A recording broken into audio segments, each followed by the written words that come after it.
Hello everyone, Trophy Wine Hunter. Welcome back to my YouTube channel. Today I'm pleased to bring you a review of the 1995 Mouton Rothschild.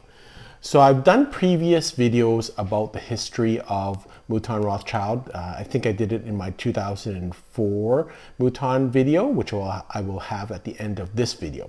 So I won't go through that too much. I'll just kind of expand upon it a little bit. So the winery was first established in the 1700s by a person called Amichel Meyer, and he worked for a company called Rothschild, and that's where the family name Rothschild came from. So I'm just guessing, but perhaps to me it seems like maybe a Jewish name, and perhaps there was some discrimination against them, and so maybe it was easier for him to use a Dutch name, like the Rothschild name. Maybe that was it. I'm not sure. That's really just speculation. The other controversy is that Mouton Rothschild was actually rated a second growth in 1855 and then moved to a first growth in 1973. And the speculation, no one exactly understands why they were second growth and why the Rothschild family think it's such an injustice. The 1855 classification system was based on price per bottle. And if you actually look at the price per bottle of those wines, in fact, Mouton was at the same level. So that's why they're saying it's an injustice. And it could be actually argued that Haut-Brion shouldn't have been a first growth. Haut-Brion had a very popular following in England and had a very good export market, so that was part of the reason for the price of Haut-Brion being so expensive and its popularity.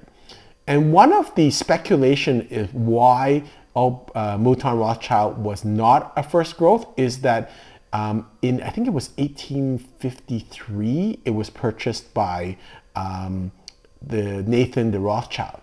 But that is the British wing of the Rothschild family. So if you look at the Lafite, the label, they have like these 5 families. So that was the British or English family. And the speculation is because they were not French, that's why they kind of demoted them to second growth. So anyways, that's kind of a little bit of interesting history. Let's now go to this 1995 vintage.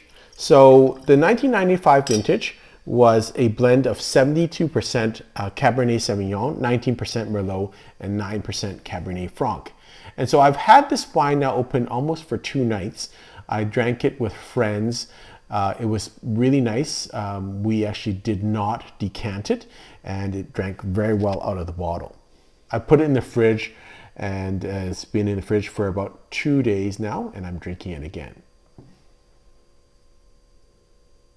So on the nose, fully fleshy, very aromatic, beautiful black currant, flowers, almost like roses, carnations, and then a little bit of charcoal, a little bit of graphite in the nose.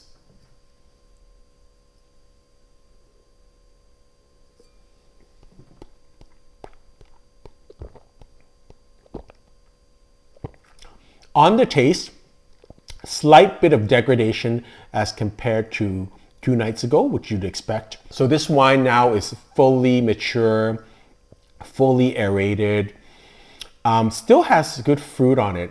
I would say almost red fruits more, and then a little bit of almost quince in the background there, with some leathery texture, and a little bit of slight tobacco on the end of this. Really pleasant drink. I think it is at its peak right now and drinking at its plateau. Really like this wine. It's very close to a 95-point wine to me. I'm going to give it 94 points, but it's quite a magnificent wine and really ready to drink. Can it age? Probably another 3 or 5 years. It's really ready to drink. It's at its plateau, but very, very pleasant drink. Hope you've enjoyed this video. Until next time, happy drinking.